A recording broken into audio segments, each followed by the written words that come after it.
Today is August 16th, 1996. We're conducting an interview with Marysia Kohn, and this is tape number 6.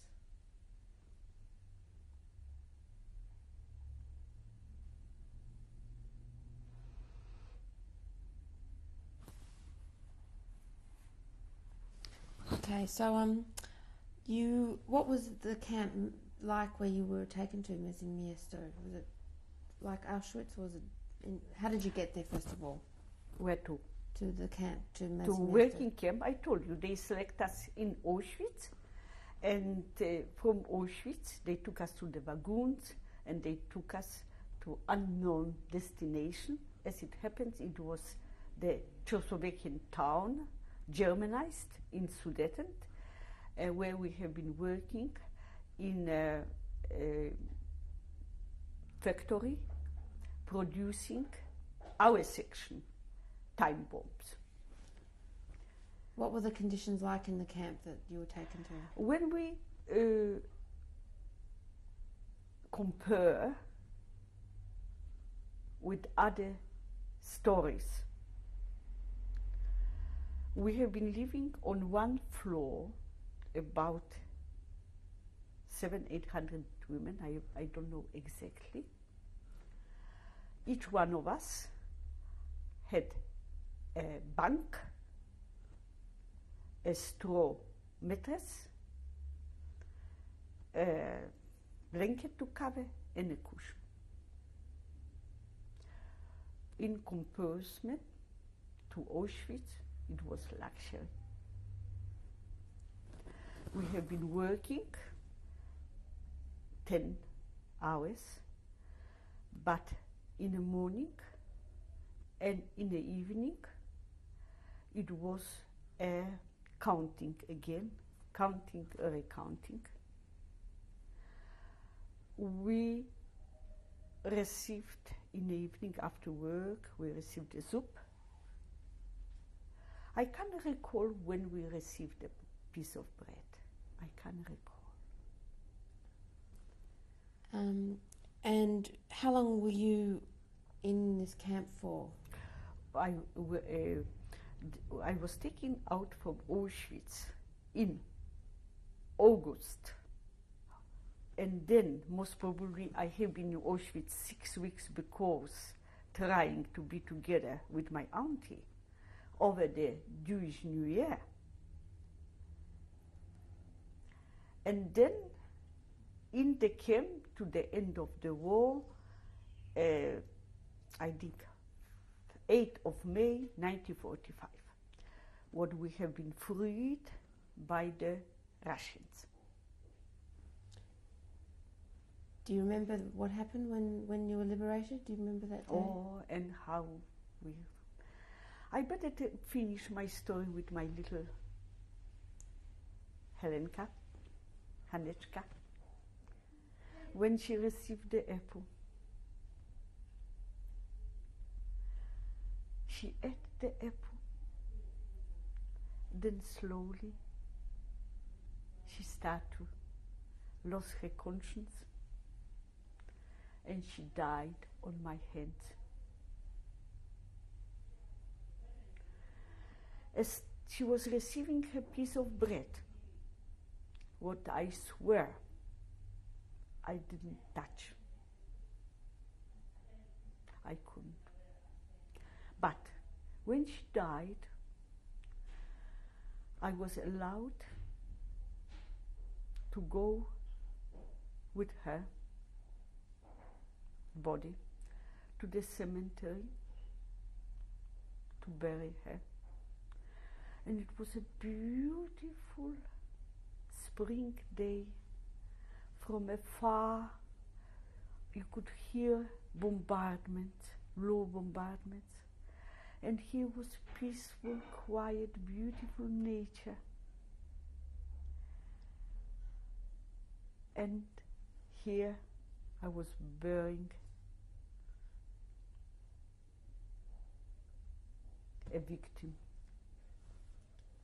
of terrible persecution. When I came back to the camp, the kitchen maids, they gave me 2-3 potatoes to cheer me up. And I do remember these potatoes, but I never, for many years, didn't have a cooked potato. Did you still have your ring at this time? Yes. I had my mother nearly to the end of the war. And one day, coming back from work, sleeping, could you imagine how tired we have been? One of the kitchen duties, passing my bunk, she noticed something shining during the night. Most probably, I only had this long dress, and it came up, and she told me, look, give me your ring, and I will give you as extra soup every day. And I told her never, because it has a very, very important meaning to me, this ring. It's not an object. But a few days later, I lost my ring.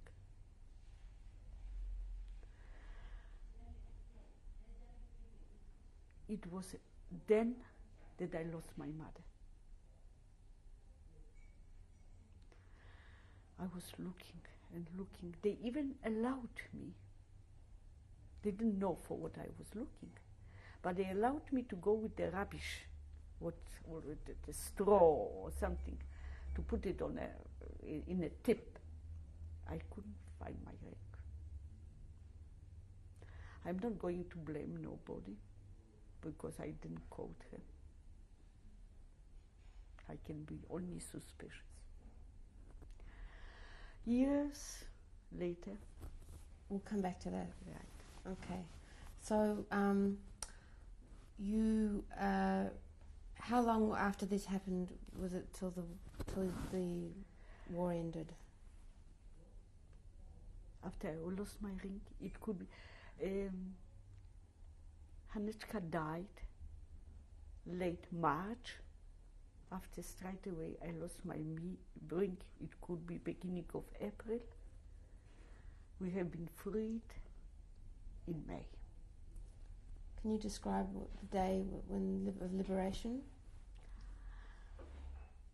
I remember this big door from this hall where we have been sleeping suddenly opened. They didn't take us to work the whole day. We have been imprisoned in this hall the whole week, only once a week. For about half hour, they took us around the building for a walk. But this day, the big door opened, and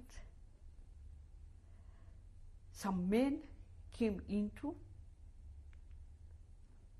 holding a sack on their back.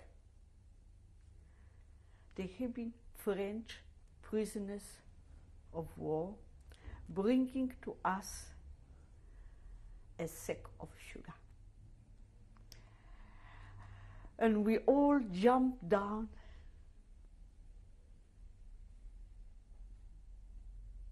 around them.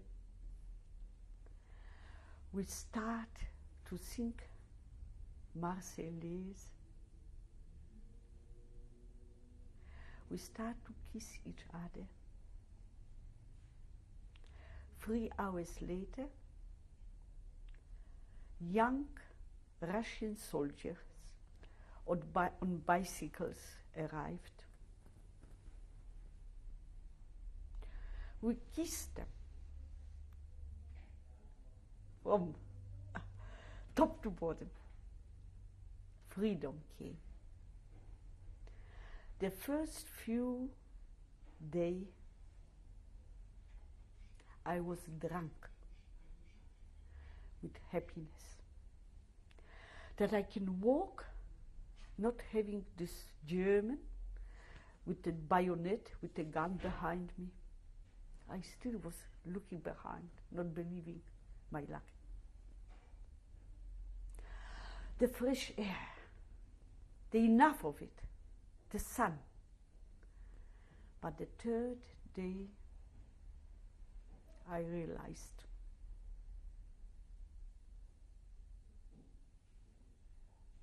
that I was all alone.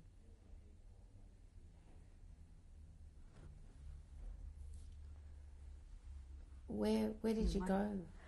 My cousin met a relation of hers in a camp, a men's camp, what was about, I think, 10 miles away, in which Adolek was. And he took her over to this camp. Me, I decided, after my experience with Hanechka in this revier, I'm going to look for a hospital and to be able to help as much as possible to the victims of the war. They told me it was a monastery not far away with an attached small hospital where I went. The nuns attached me with warm, what I needed very badly. They didn't ask me what religion. They gave me their heart, and I started to work there. Could you tell me, I think, just back a little bit, where it must have been the days when you were liberated, about going in, they said go and do whatever you want. Right. Talk about it. Yes. When in the morning, after the French prisoners came, the Russian came, they gave us 24 hours. We can do whatever we like. We ran. We looked for food. We have been very starved. I came into a little, I will say, a palace in my eyes. There have been many prisoners of war, Russian, Ukrainian, French, from the whole Europe, mingled with us, looking for food. And they took me on the arms, and I opened a little window in this palace.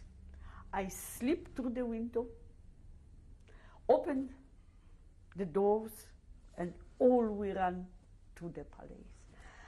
Photographically, I remember the paintings, the richness. I was looking for the kitchen. I couldn't find it. And I ran out, not finding the kitchen, because nothing was interesting, in value to me. And I ran into a little hut. It was like a little Tyrolean hut.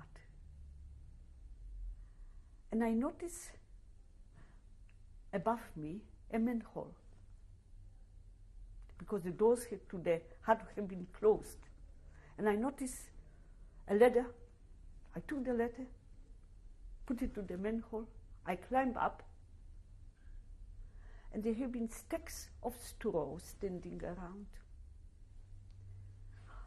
I start to take the stacks away, and suddenly everything went black before my eyes. A German soldier in black uniform they had the special units, the worst units, with the skeleton on the insignia. My felt impulse. Hand hoch. Could you imagine me? I was very untenary, small, looking terrible, without head, without hair,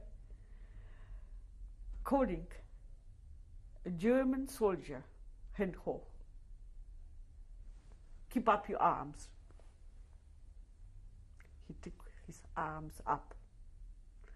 My next question was, bread. With his eyes, he showed me a box standing next to him, a sandwich box. I grabbed this sandwich box. There have been sandwiches inside. I grabbed a sandwich. I put my teeth into it. And he said to me, I am hungry too. I looked at him, and somehow in his eyes I recalled my father. I took the sandwich, tore it in half. I asked him to sit down. Sitting next to each other, we munched the bread and we start to cry. Down, hundreds of hours, men, women, running around wild, looking for the Germans. And there, I didn't give him up. I suffered, I am honest, years, many years. Why I didn't give him up? Why? What was the cause that he was one of the principal killers? What was left in me? The example of this woman on the ground, what she gave me, this piece of bread of mine, this little humanity was left in me, perhaps.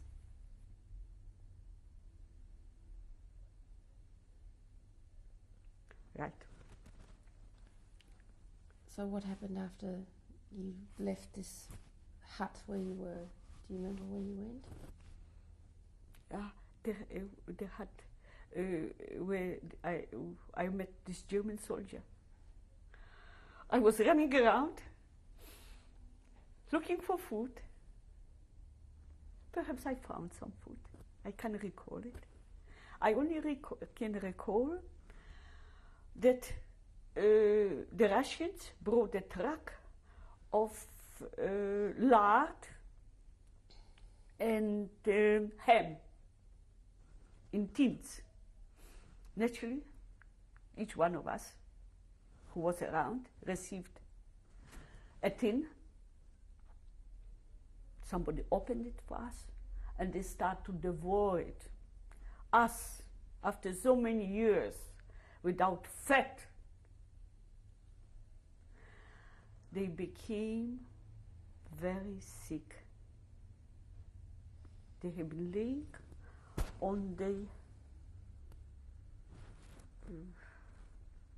banks with very acute diarrhea after it. Did you? And I recall a picture when the Jewish men from the other the camp was in Friedland, found out that the Jewish women exist in our camp. They came running and in selecting girls to take them back to their camp. And I can recall when one was calling the other one, Moishe came over. I have a Zachele for you. Zachele, it means a ding for you, a girl for you. Then I say, for it, I should come over to the hell to be selected, to be somebody's Zachele. And then I was looking for this hospital, and I was taken by the kind nuns, and I decided that I'm going to stay with them and to become a nun. But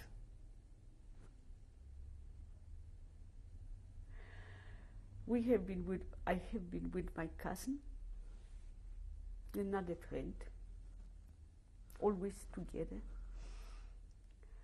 And when the freedom was really starting to come, we decided that one of us was having a birthday in beginning of June. And whatever will happen, we will come together to celebrate this birthday. As it happens, she went with somebody, what she met, perhaps she knew him before, to the men's camp in Friedland. And me, what I promised them, I forgot the date. In June, I went to this camp to celebrate, as we promised each other, her birthday. And when I arrived there, they told me that they received after German little villa and they lived together. When I came up, because they had been living on the first floor or the second floor, I listened to some virus and everything was new for me. And I stick my head in and I saw a young man sitting at the virus, and he picked up his head. And what happened? Because my parents, the last 2-3 years perhaps before the war, they have been sending me to special guest houses for young people. And this boy was sent up there too by his parents.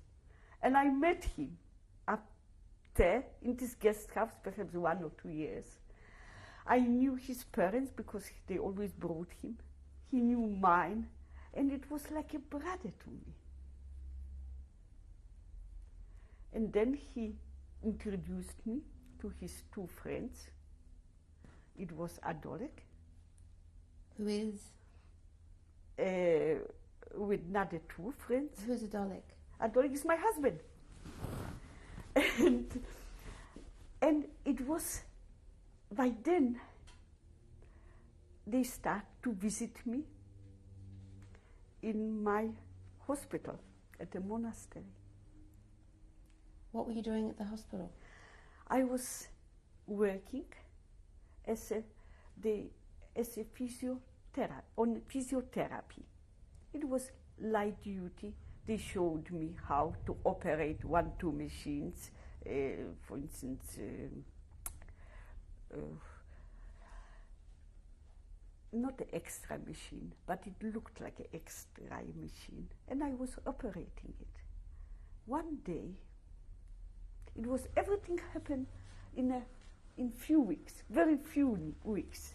And one day, the nun announced to me that the patient is coming for treatment. I knew already the routine of this treatment. His name is Katain. And I say, Walter Katain. And she looked at me. How do I know Walter Katain? What happened? My friend, what I met him, being together with Adolek and the other friend in this villa, what they have repossessed after this Walter Katain, who was an active Nazi. They took this villa away from him. The whole house was full of tablecloth, bed clothing, serviettes. Everything was with his monograms. WK, from where the serviette comes. And when this Walter Katain was announced to me, and I say, Walter Katain. I remember this because everywhere this was this Walter Katain. It was already embedded in my head. And one day he came a few times, he asked me, look, I know that you are liberated. Perhaps you will have some provision to come to my house, and in my bedroom is a little bag with glass eyes. In the First War, I lost my eye, and I had glass eyes, and my eye is already worn out. I need a new eye desperately. I came by then already, but it's complicated a little bit. I came to the boys asking them. Did he know that you were staying in I his don't house? think so. He knew only that I am after concentration camp. Perhaps I will have the privilege to go to his villa. And I asked the boys who have been playing around with this bag of ice, please, boys, I met this Walter Katain, and I need an eye for him. They didn't give it to me. Right. And you know, in a way, it was the refinement, in a silly way, but still this satisfaction. okay, we'll stop for now.